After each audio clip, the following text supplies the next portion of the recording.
Морьд монголчуудын мөнхийн өмгсөл. Сайн байцгаана уу эрхэм хүндэт уяач хурдан морины зэтгэлтнүүд та бүхнийхээ өнөөдрийн амгалан алтгая. Тэгэхэд 2019 онд тод магнез сэтгүүлийн 10 жилээ тохиож би та бүхэндээ мэдээллийн агуулмжийг тэлнэ гэсэн амлалтыг өгсөн ба. Тэр хүрээндээ та бүхэн зориулаад тод магнаа подкастыг хүргэхээр зэгч байна. Морьтон үндэсний адууны клиникийн ерөнхий эмч Адягийн Наранбаатарыг бас урьж авчираад байна. Тэгээд та бүхэнд хэрэгтэй маш олон мэдээлэл ялангуяа яг одоогийн цаг үед та бүхэнд хэрэгтэй байгаа мэдээллийг хүргэхээр бид төр бэлдсэн байгаа.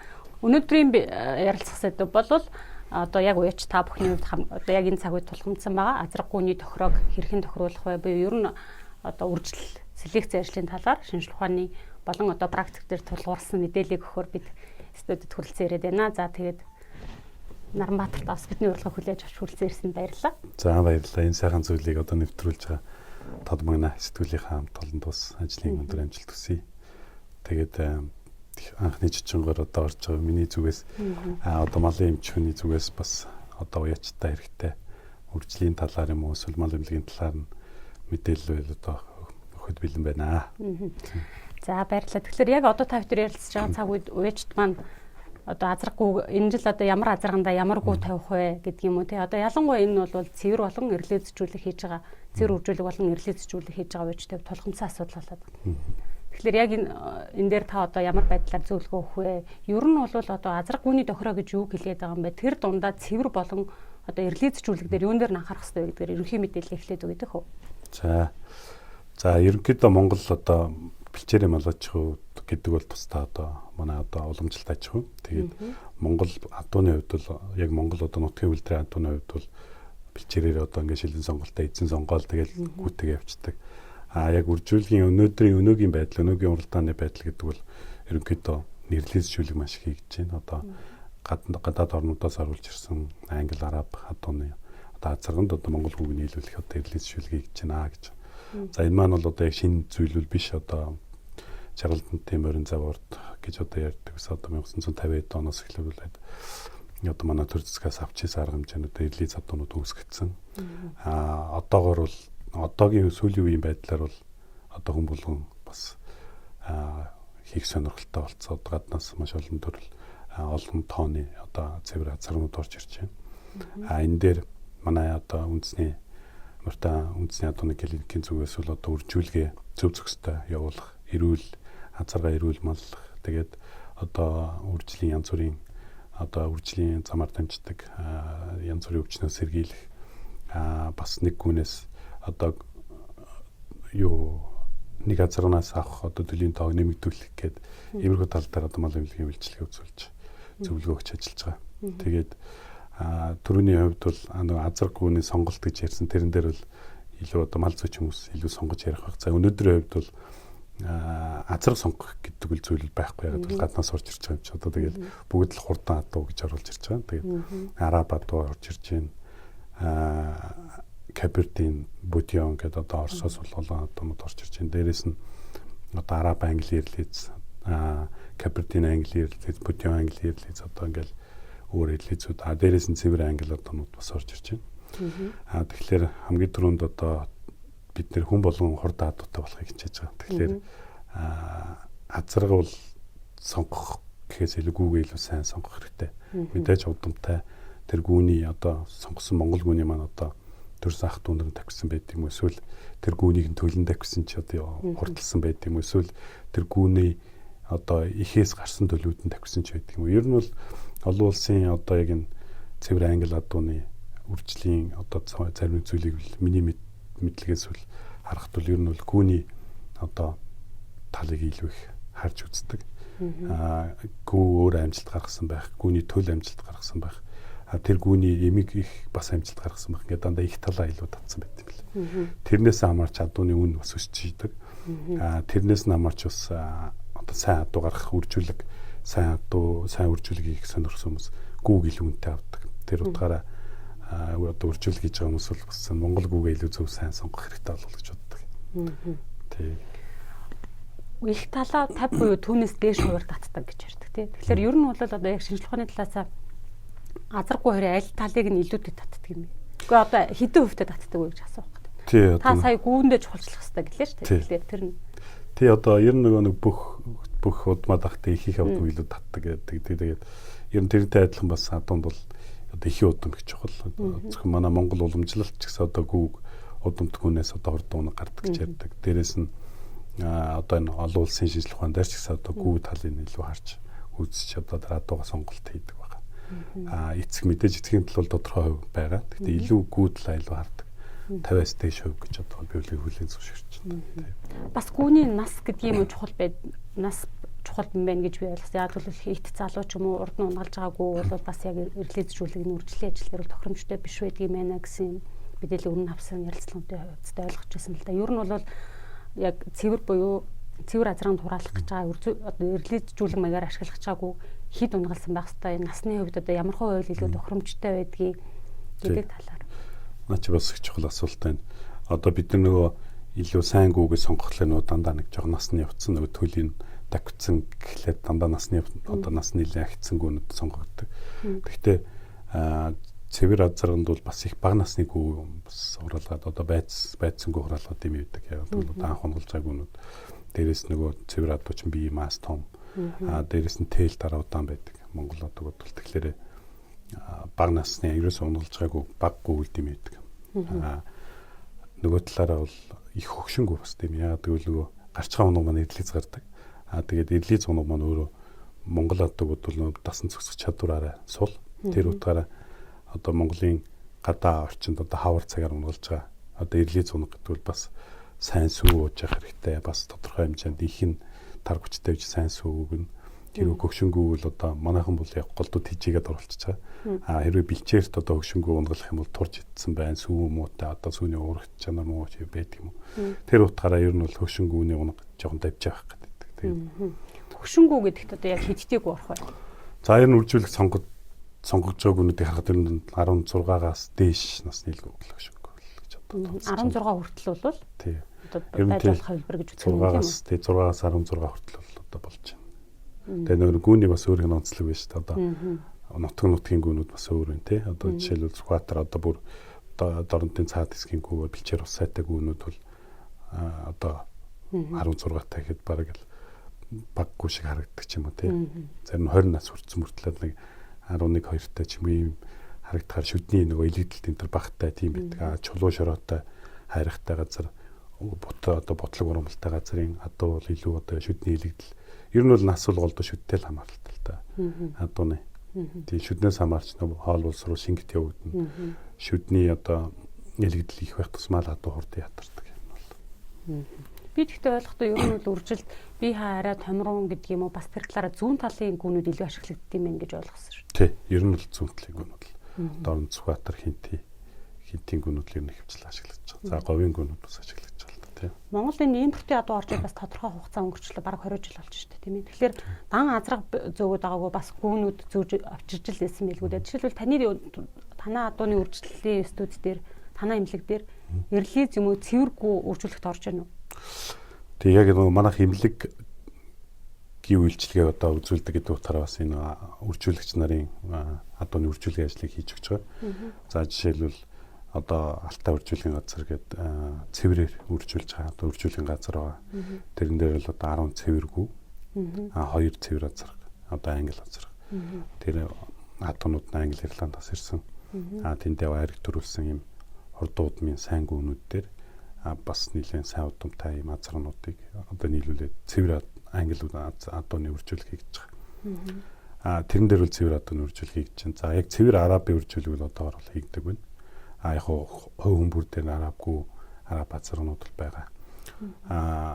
Тэгээ ер нь бол бараг л 90 хэдэн хувь нь бол дандаа Монголгүй гадаад азар гэсэн тийм эрлээс шүтгэл хийж байгаа. Жишээлбэл танаа дээр бол эрдгүү юм те. Тэгээ манай дээр бол одоо мөртөн адуу үржүүлгийн газар гэдэг одоо бас биднес үржүүлэг юуг нь хариуцсан явж байгаа юм үржүүлэг дээр бол цэвэргүүнүүд ирж бас азарганд гიშгүүлдэг. Цэвэргүү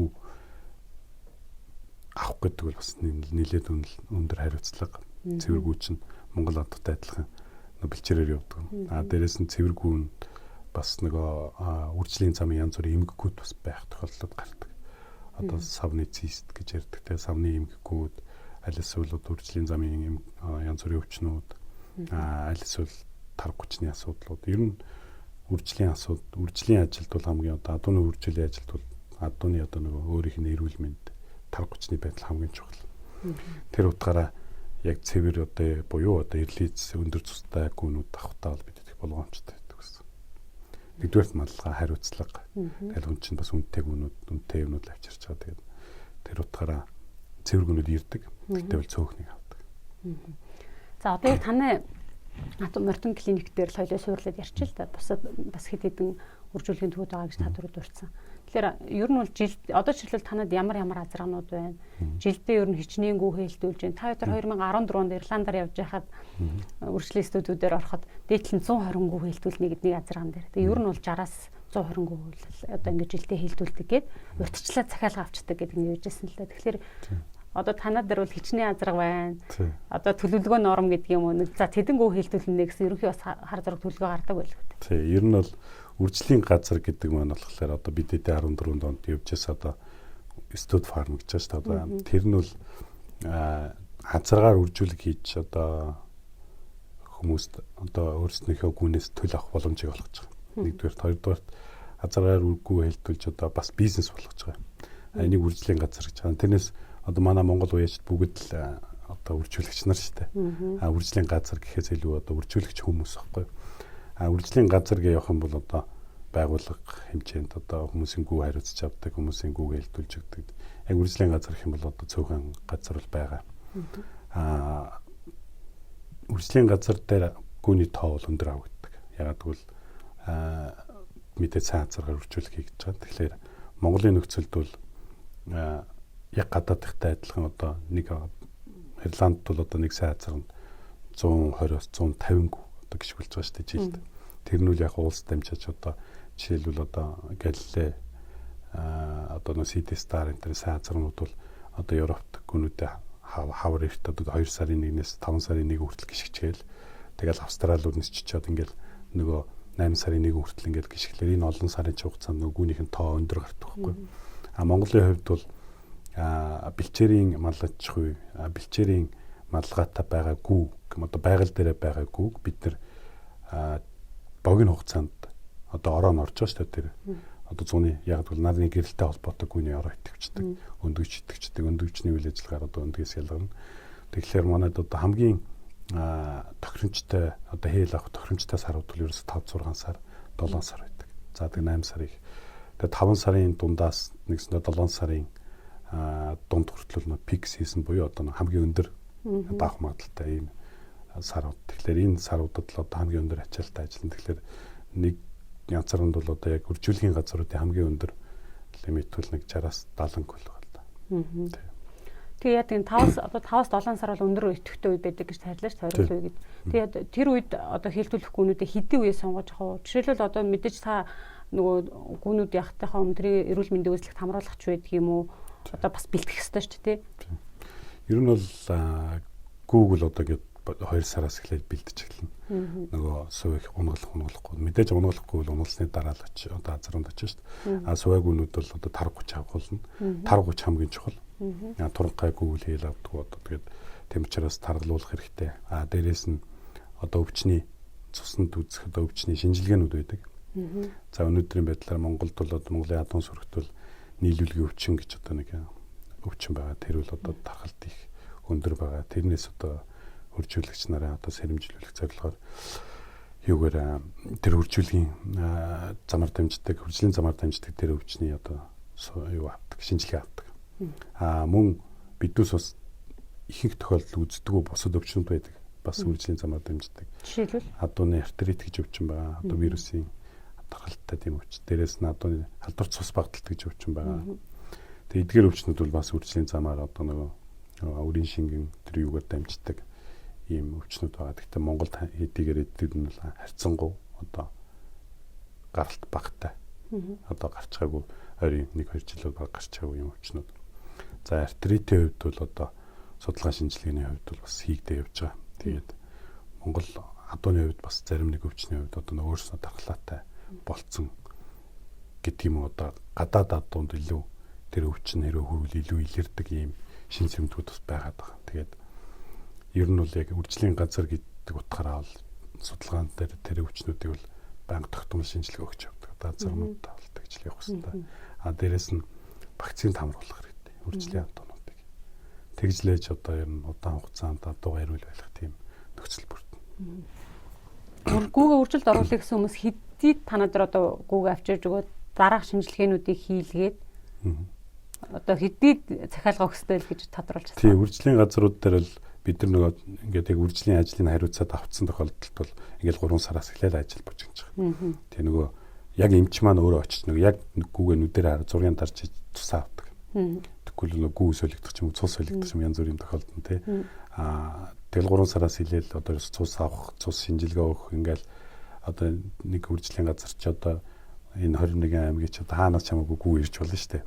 Одоо сүүлийн үед бол эрлиз зөвлөг одоо эрлиз адуу их хуралдах болсонтой холбоотой одоо аймгийн хаа байсан баруун аймгийн ч юм уу одоо мухрын сумын хүмүүс ч одоо бас гүү мөйлгөх юм тохиолдолд гарч байгаа. Тэгэхээр одоо тэр болгон очиж гүүнээс цус авах хэцүү бас тэгээд аль болох хөрөлцөх хэмжээгээр одоо цусын ам шинжилгээнд эхэлж хамруулна. Дараа нөгөө гүүгээ та нөгөө хүнтэй одоо шаардлага тавина. Тодорхой хэмжээнд одоо чөтгөр тушаа мэддэг номхон тарган одоо ийм нөхцөл байдалд авчирч өгөөрэй л гэж хэлж байгаа. Тэгэл ер нь 4 сараас эхлээл одоо татаж эхлэв шүү дээ. Ер нь үржүүлгийн газрууд бол 4 сараас эхлээл ижилсгэн. Манай Монголч бас нөгөө бэлчээрийн маллагааны юу болохоор ч нөгөө гүүч нь нутг руугаа гүйх гээд асуудлууд их гарна. Дээрээс нь унагалт нь бас их хээл их одоо унагалт өгцөнгөө хол тээвэрлэх хэцүү. Тэгэхээр аль болох ажил маань эрт эхлээл эрт дасан зохицоол явж байвал бас нөгөө адууч өөрөө би нөгөө бас нэлээд хэдэн жилийн өмнө ярилцсан дээр хэлж стресст ордог. Стресст орсонгүй бас нөгөө өндөвчний үйл ажиллагаа бас доголдох тий ороо оролт илэрхгүй байх гэж суваарчих магадлал бас их гардаг. Тийм учраас хурдан нөгөө шин нөхцөлд нь хурдан дасан зохицуулах юм байдлаар эртийг чиглэл хэлдэг. Морьд монголчуудын мөнхийн өмг шиг. Сайн унаг буюу сайн тэр тухайн гүнээс сайн төл авъя гэх юм бол одоо унгыг эхийн хөвлөд олдсон цагаас эхлээд витамин зүйлт гэдэг юм уу тодорхой эрдэсийн дутагталд оруулахгүй тэр үеэс одоо тижээж эхэлж явах хэрэгтэй маа гэдэг тухай бас та өмнө ярьжсэн те. Тэгэхээр энэ талаар бас дэлгэрүүлээд мэдээлэх үг. Тэгээ адууны ер нь тижээлийн одоо шинжилгээ ухаан чинь бол адууны тижээлэг гэж одоо их том юм байна. Тэгээд уралдааны адуу гэдэг өөрөө одоо бие зохицсон хувьд одоо хөгжил их сайн байх хэрэгтэй гэсэн тийм шаардлагууд байдаг. Тэгээд нөгөө нэг одоо манайх шиг юм бэлчээрийн маллажууд бол одоо манай өөрөө явж одоо бэлчээрээс хэрэгтэй одоо эрдэс одоо хожир тэр юуг олж идэх хэрэгтэй ургамлаас яг байр маллагааны хувьд дээрэс нь одоо энэ нэрлүүлж шилэг хийж байгаа бид нар одоо тэр хашаа байшинд байсан адууг авчираад энд ингээл нийлүүлэл үржүүлэг хийж байгаа шүү дээ. Тэгэхээр энэ адуунууд маань яг байрлаас өөрөө тэр хэрэгцээтэй зүйлээ олж идэх одоо бас бүрэн 100% олж идэх одоо юунууд бас тодорхой хэмжээгээр алдагдсан байдаг. Тэгэхээр бид нар одоо хурдан адуу гаргаж л авах гэж байгаа бол ер нь бол гүүний одоо хээлтэй хугацаа гэж одоо гүйж 11 сар хээлээд байж байгаа. Тэгэхэд одоо сүүлийн семестр гэж ярьж байгаа нөгөө сүүлийн 3 сараас эхлээд одоо гүүний одоо унганы нөгөө ясны боожлт, ясны хөгжил тэднэрт хэрэгтэй эрдэстүүдийг нөхөж өгч явах хэрэгтэй гэсэн тийм одоо юу байдаг судалгааны байдаг. Тэгэхээр одоо жишээлбэл Калифорни ингээд бэлтгэл байгаа. Олон улсад нэлээд судлагдсан. Одоо манай өмнөд төршүүд бас нэлээд хэрэглэгдэж байгаа. Тэр бэлтгэлэхэд одоо гүүний сүлийн одоо унгалахаас өмнөх 3 сар төгснөөр одоо унганы одоо үений ясны үений болон ясны хөгжил одоо бүрэн шаардлагатай хэмжээнд очсон байна гэж. Тэгэхээр тэрийг өгснөөр одоо унаг маань бүрэн одоо хөгжилтэй унаг гарна. Бүрэн хөгжилтэй унаг маань эргээд цаашаа ихээс үгээр дамжаад одоо ясны хөгжил сайтай адуу болно. Ясны хөгжил сайтай адуу маань эргээд уралдах одоо нэг дараагийн одоо олон жил уралдах чадвар нь бас сайжирсан байна л гэсэн. Одоо ихэнх хэрэглээжүүлэг хийж байгаа хүмүүс дотор энийг бас үл тоосон байдлаас болоод унаг нь хөл гарна мөрийг гарах те эсвэл үе мөйн томорсон бүдүүрсэн гарах иймэрхүү тоглолтууд их гарч байгаа. Тэгээд энэ адуу маань өөрөө одоо уралдааны хувьд одоо үржлийн хувьд ямар ч одоо үр ашиггүй амаалан болж явж байгаа байхгүй. Тэгэхээр бид нар аль болох ер нь бол ихийн гидсэнд байхаас нэглэл тэр зүйлүүдийг өгч явах хэрэгтэй. Тэгэхээр мэдээж одоо би жишээлбэл одоо захиалагч байлаа ч гэсэн одоо Google-г тань захиалга танаа одоо үржүүлгийн газар захиалга өгөхөд гарах төлөв нь 90 байгаасаа гэдэг хүсэлт бол бараг 99% нь байгаа тий. Тэгж ба тий. Тэгэхээр мэдээж тэрийг бол одоо яг бүр нарийн тогтох боломжгүй ч гэсэндээ нэг ийм тохиолдлуудад одоо 90 унаг гарах илүү боломжтой байдгиймаа гэсэн юм байх уу? За тийм юм өстой байхгүй. За тэгвэл 90 унаг байх одоо энэ гүний хилээд 90 унаг тэгж гинэ гэдгийг хэдүүээс мэдгүй. Та нар ч нөгөө яг хэлт болсныхан дараа нөгөөхөөр шалгаад байдаг тийм тест энэ төр. Тий одоо манай эмнэлгийн үржүүлгийн газрын одоо яг үржүүлгийн хариуц хийж байгааг нөө эхоогоор хэл авсан үгүйг эрт тодорхойлох боломжтойгоор бас манай үржүүлэгч нарт бас их хэрэгтэй байгаа. Тэгвэл газар таны илүү явуулцдаг нэг жил намар болдог нэг 20 гүнээс 2 хэл авсан ч юм иймэрхүү юмнууд их гарч байгаа. Эхоогоор тусламжтайгаар бол одоо азар гişнээс хойш 14-өөс 16 хоногийн дотор одоо илрүүлэх боломжтой хэл авсан үг. Тэгэхээр хээлийн хүйс тодорхойлох гэж зүйл байгаа. Олон улсад бол одоо сайн тодорхойлож байгаа. Монголд бол яг одоогоор бол бүр яг нарийн одоо 100% баталгаатай тодорхойлсон зүйл одоогоор хараахан байхгүй байна. Тодорхойлох боломжтой юу боломжтой. Энэ одоо ихний хээлтэй хугацааны одоо нэг ихний 50-аас одоо 120 хоногийн дотор л үз одоо мэдэх боломжтой гэсэн үг. Хээлийг. Хэл үгсэлтэй. Тэрнээс өмнө бол араа жижигдээ тэрнээс хойш л араа томчдаг хэл маань. Тэгэхээр тэр хугацаанд л хэлний хүйс одоо тодорхойлох боломжтой. Тэгээ одоогоор манай дээр 4 эмч одоо энийхөө ашиглаж одоо хэл тодорхойлж оролтыг тодорхойлж ингэж яаж байгаа. Тэгээд яг одоо бүгд одоо хүйс тодорхойлох боломжтой одоо харах үүрэг үл байгаа. Ихэр унаг гарах тохиолдол байх уу? Эсвэл одоо энийг бас нөгөө төр брэнд одоо цэвэр адуу гэдэг дээр энэ бас одоо дефект ч гэдэг юм уу? Одоо бус стандарт бус үйлдэл гэж үзэх юм уу? Ихэр унаг бол байна. Ялангуяа цэвэр төр брэнд буюу одоо нөгөө цэвэр ангид адуунд бол ихэр унагны одоо ийм тохиолдлууд их гардаг. Өөрөөр хэлбэл ихэр унаг төрхөөрөө нөгөө хоёр унагч хоёлаа одоо хөгжлийн хөвч төр одоо амжилт гарах боломжтой хөвч төр ер нь бол хоёр үнийг ингээд дорой төлцдөг болохоор олон улсын туршлагаар бол нэг унгийн одоо гизэнт багтна гээл багуулчихдаг. Одоо нэг унгаал гарах хэрэгтэй болчихдог.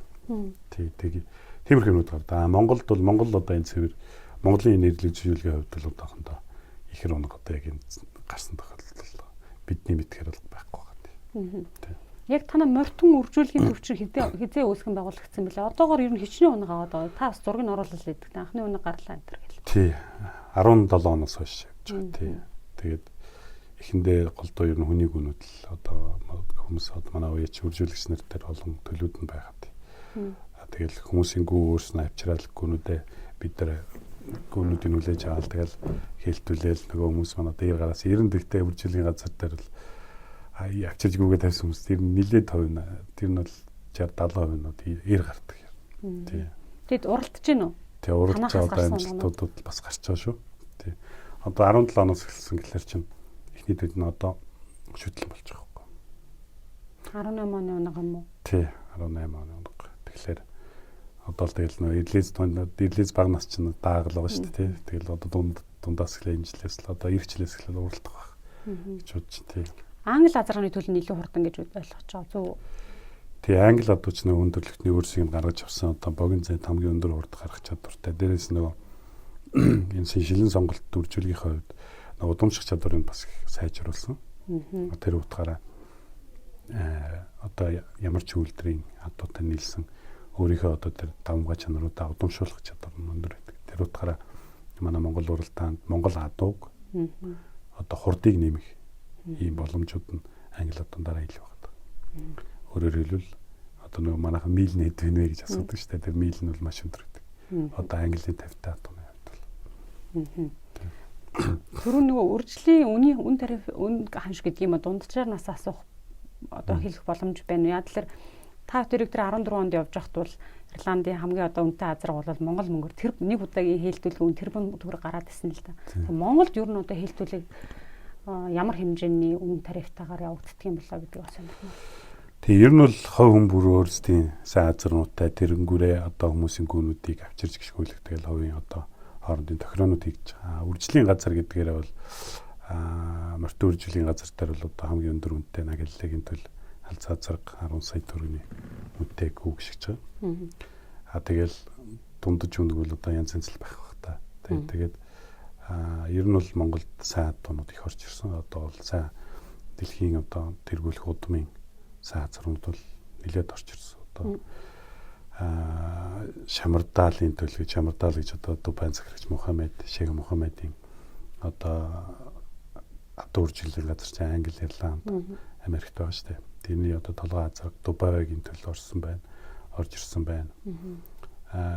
Шамардаалын төлөв орж ирсэн байна. Дээрээс нь Галилей гэдэг одоо хүн болгон л одоо Галилей гэж мэдж байгаа. Галилей азарны гэхэл одоо Монголд яг 4 төлөв нь байна. Тий. Ер нь энэ сайн азарнуудыг хүмүүс яагаад авч байгаа, яагаад сонгож байгаа гэхээр хамгийн гол нь сайн азар гэдэг нь өөрөө энэ дэлхийд өөрийнхөө удамшиглах чадвараа өөр баталсан. Одоо жишээл Галилейгийн хувьд тэгэл одоо 84-5 төлөв группний уралдаанд төрүүлсэн гэдэг чинь одоо өөрийнх нь тэр өндөр одоо даван болох чадвараа үр төлтэй ингэ удамшуулан дамжуулж чадж байна гэсэн. Энэ Монгол гүйтэй нийлээд бас дахиад удамшуулах чадвар нь өндөр байна л гэсэн. Тэр утгаараа сайн азарнууд орж ирж байгаа шүү юм. Сая 10 сая одоо 10 сая төгрөгийн хөлтөлгөөнтэй халзаа азар гэсэн. Энэ бол зөвхөн танай морьтон үржүүлгийн төвд байна уу? Зүгээр Монгол улсын хэмжээнд хийгдэж байгаа гэдэг дээр ярьж байна уу? Морьтон үржүүлгийн төв дээр байх газар. Тий. Та түрүү нилийн эдийн газар хийж байгаа. Тайган Малтай компани дэргэд Малтай үржүүлгийн газар гэж ажиллаж байгаа. Морьтон үржүүлгийн газар. За өөр хаана вэ? Тий, өшөө булган дарамтын булган сумд бас үржүүлгийн ажил бас хийж байгаа. Тэрэн дээр бол одоо Дубай гэдэг газрын одоо Монголд байгаа ганц төлөв газар байгаа. Тэр үл одоо дэлхийн групп уралдаанд төрүүлсэн газар. Тэгээд Дубай өөрөө бол одоо 20 оноос эхлээд дэлхийн газрын ранк гэж ярьдаг шүү дээ. Газрын одоо зэрэг тогтоох жигсаалтыг үл тэргүүлээд эхэллээ. Одоо хуучмал Галилей тэргүүлжсэн бол одоо Дубай бол дараагийнх нь газар гаргаж тодорч байна. Тэгээд Дубай газрын төлөв бас Монголд байж байгаа. Тэгээд төлөө өгч байгаа нас их баярлж байгаа. За энэ нь үл яг манай Ирлизийн уралдаан гэж ярьж байгаа шүү дээ, тийм. Одоо Ирлиз задууны уралдаанд бол өрсөлдөөн бол нэлээд ширүүсэж байгаа л гэж л одоо ойлгож байна даа. 10 сая төгрөгөө төлөөд гүүгээ авчираад хэлтүүлэх гээд өгсөн чинь хэл аваагүй байл яг. Эсвэл хэл авцсан байлаа гэд нөгөөх нь одоо хэл ямар нэгэн билэр хэл одоо гарвал яг уу? Аль тал хариуцлах хүлээх вэ? За наад чи их чухал ажил байна. За өнөөдрийн хувьд бол Монголд яг тийм хууль ёсны одоо гэрээ хэлцээрээр одоо үржлийн ажил явагдахгүй нэгэндээ одоо нэг сэтгэлээс хийдэг. За сэтгэлээс хийтгэл гэж явдаг шүү дээ. Тиймэрхүүнүүд явж байгаа. Яг үржлийн газар гэдгийн хувьд бол гэрээ байгуулагддаг. Олон улсын зарим нэг одоо үржлийн жишгнүүд байдаг. No fall no fee буюу одоо нэг хэрэггүй хэл авахгүй эсвэл унаг гарахгүй бол төлбөр авахгүй. Манайх бол тэр зарчмыг барьж байгаа. Тэгээ одоо гүн хэл аваагүй тохиолдолд төлбөр авахгүй. Урьдчилгаа төлөгдөн яг бол тодорхой хэмжээнд бас тэр чинь гүү маллахаас өсвөлээ зөндөө зардлууд гардаг. Гүү хэл авахулах одоо хэмжээнд л бүрэн орчныг бүрдүүлж ажиллана. Гэхдээ гүүний өөрийн онцлог, өөрийн одоо нэг зан характер, зарим гүүнөө өнждөг гүү гэж байдаг шүү дээ. Одоо нэг жил тиймэрхүү гүүмүүд хараад одоо сайн азар тавьсан гүүн хэл авахгүй байхын тохиолдол бас гардаг. Ийм тохиолдолд гүүг нь буцааж өгөөл одоо мөнгөтэйгээ буцааж авах л гэсэн үг. Хэл одоо жишээлбэл за хэл тогтчлоо. Яг аппаратаар одоо гүү хэлсний тогтоочлоо. Тэгвэл ямар хугацааны дараа эзэнт нөгдөг юм бэ? Эсвэл унгалтлаа танаа дээр байх юм бэ?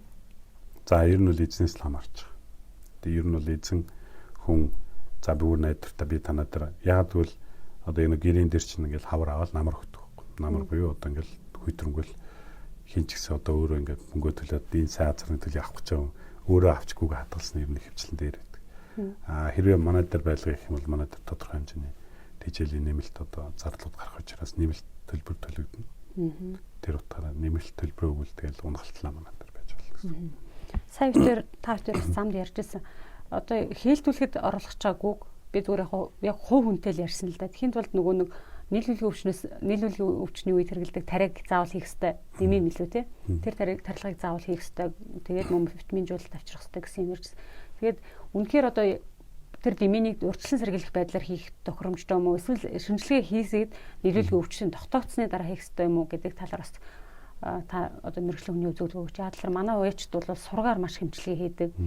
За ер нь над чи урьдчилан сэргийлэлт хийчихэд гэмгүүдээ гэх юм бол аваачаал хийчих юм л хүмүүс л дээ. Тэгэхээр та бас яг тэг яг мал эмнэлгийнхаа үүднээс бол дэмийн тариа Монголд одоо яг эмийн сонгуудаар зарагдж байгаа энэ өвчний эсрэг тариа байгаа. Энийг урьдчилан сэргийлэх зорилтоор бол хийгээд хэрэггүй. Яг тэгвэл одоо эмчилгээний зорилтоор энэ одоо төр цусны паразитын эсрэг одоо тариа байгаа. Тийм учраас эмчилгээний зорилтоор л хэрэглэх хэрэгтэй. Мал эмнэлгийн одоо тухайн хуулиараа ч гэсэн одоо ер нь бол заавал малын эмчийн зөвлөгөөний дагуу энэ эм тариа зарагдах хэрэгтэй. Тодорхой одоо онцлог бичигдсэн тохиолдолд энэ юм тариаг хийх хэрэгтэй болно бол. Манайд одоо Монголын орны нөхцөлд бол малын эмийн одоо худалдаа юу бол бас тодорхой хэмжээнд сайн хяналтанд ор байж чадахгүй. Тийм учраас урьдчилан сэргийлэх юм эсвэл нэг хүний амаар очиж одоо энэ янз бүрийн хэмээн бодисуудыг зүгээр атомд тарихыг одоо тарихгүй байхыг л хийж хэрэгтэй. Тийм бол миний ойлгосноор бол хүчтэй тариа учраас урагт бас нөлөөлөх боломжтой юм шүү, тийм үү? Тий, урагт нөлөөлнө гэж бас хэлж болохгүй л дээ. Тий, ер нь бол энэ ч өөрөө хэмээн одоо тэр цусны паразитын эсрэг тариа. Тэр яг одоо тусгай тэр экобиотим гэдэг одоо тий экобиотим гэж тэрний эсрэг учраас тэр юундаа л үйлчлэнэ гэсэн үг. Дээрээс нь яг энэ химийн бодис гэдэг утгаараа бас адуунд нэг сайд эффект гэж ярьдаг шүү дээ. Одоо сөрөг нөлөөнүүд бас тодорхой хэмжээнд байдаг. Эднүсийн сайн харж иж хэрэгтэй. Яг нийлүүлгийн өвчний хувьд бол энэ тариа бол маш сайн л гэж би ойлгоод байгаа. Тий. Нийлүүлгийн өвчний үед л хэрэглэнэ. Тий. Тэгээ арьсан дор булчин тус аль нэгэнд нь хийж болдог. Энэ одоо бид нар ингээд тодорхой хэмжээний хөрөнгө зараад адууг одоо хурлах чадварыг нь дээшлүүлэх зорилгоор шин цагийн адууч гэдэг за эрлиз адууч гэж нэрлэж байна. Одоо бол цэврээр үржүүлж эхэлж байна л да. Ингээд үржүүлгийн ажил бол идэвхтэй явж эхэлж байна. Одоо альч төвшөнд хийгдэж байна л да. Тэгээ энэ маань одоо зөвхөн дотоодын зах зээл дээр гэдэг юм уу үндэсний морь уралдаан наадмын хэмжээнд л уралдаад байх юм болов эсвэл одоо бидний энэ хөрөнгөө гэдэг юм уу цаг заваа зарсан адуунуудад зориулсан өөр төрлийн уралдаан бий болох юм болов гэсэн юм бас нэг хүлээлт бэргэлзээ байдаг. Та бол өөрөө энэ салбарт ажиллаж байгаа юм ер нь ямар бас хүлээлттэй байгаа нэгдүгээр.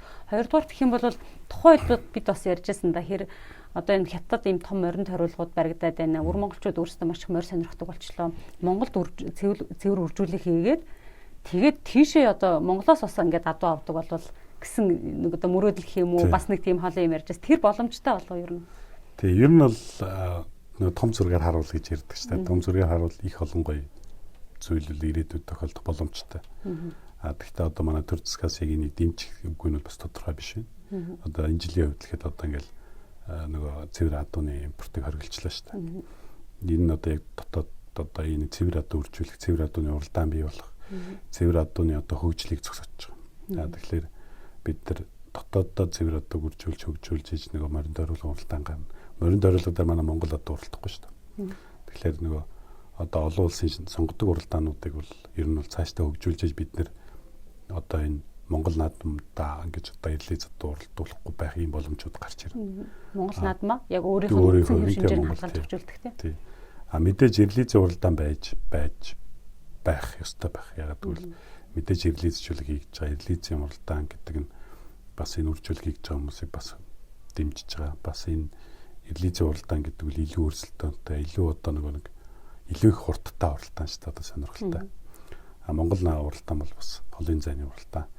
Яг наадам одоо уламжлалт наадам, уламжлалт уралдаан гэдгээрээ бол байх ёстой.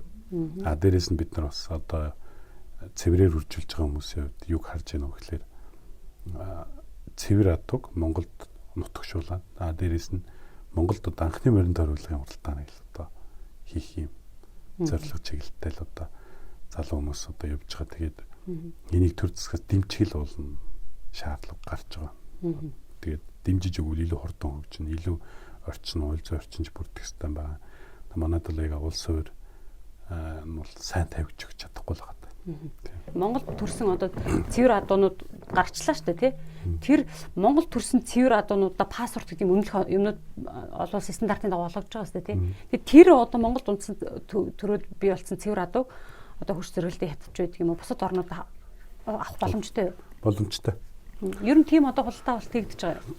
Тий, ер нь монголоор дамжиж хятад руу болон одоо гарч байгаа шүү дээ. Яг одоогор бол засгийн газрын тогтоолоор амьд адуу гарахыг хориглосон байна. Ер нь бол хятадууд манай Монголд орж ирээд манай Монголд сайн адуунууд ороод ирсэн. Арабч тэр англич тэр. Тэгэхээр манай Монголоос бол авах боломж өндөр байна. Авах хүсэлт төл байгаа. Тэрийг зохион байгуулалтаагаар одоо тодорхой байгууллага одоо төрийн байгууллагатай хамтран одоо зохион байгуулж явуулах юм бол Монголд бас валют орж ирэх бас нэг урсгал нэгдэнэ. Гятад орн манай хөршийн хувьд бол морин уралдаан бол одоо яг ид хөгжиж байгаа. Сая энэ корона гэж одоо сая нэг хэсэг жоох яачлаа. Тэрнээс биш нөдөн бид нар гятадын зарим нэг энэ хойд хэсгээр одоо өвөр Монголын хэсгээр яг энэ бол 2-3 сайхан морин дойруулга байрагдсан. Тэрэн дээр морь цэвэр адуунууд уралдаад эхэлсэн. Тэрэн дээр нь хүмүүс очиж дуудлагуудаа явуулж байна, оролцож байна.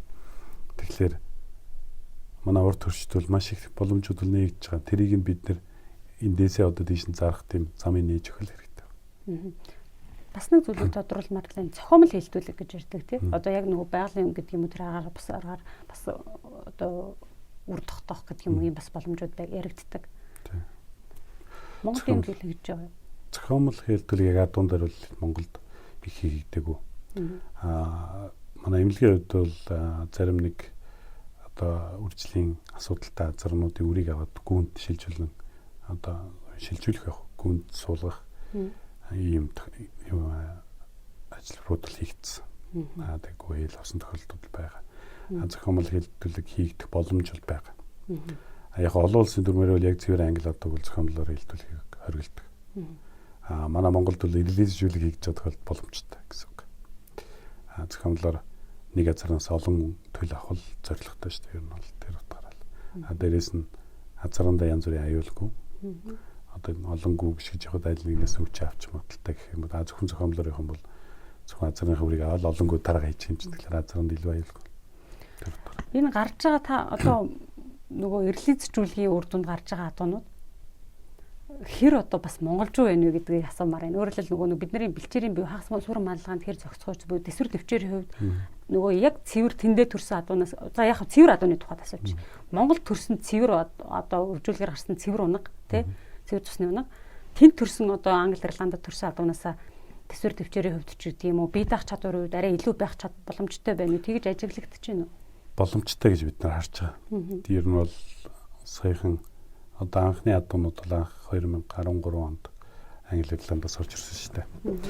Тэндээс одоо ингээд сүүлд 15, 17 гэл ингээд 18, 19 онуудад орж ирж байгаа. Тэгээд цэвэр Монгол төрсөн унаг хэд хэдэн давуу талууд ажиглаж байгаа. Нэгдүгээр чөлөөтэй юм одоо хөдөлгөөнтэй орчинд ийм хан дунд биш болохоор үе мөчний одоо хөгжилсэн.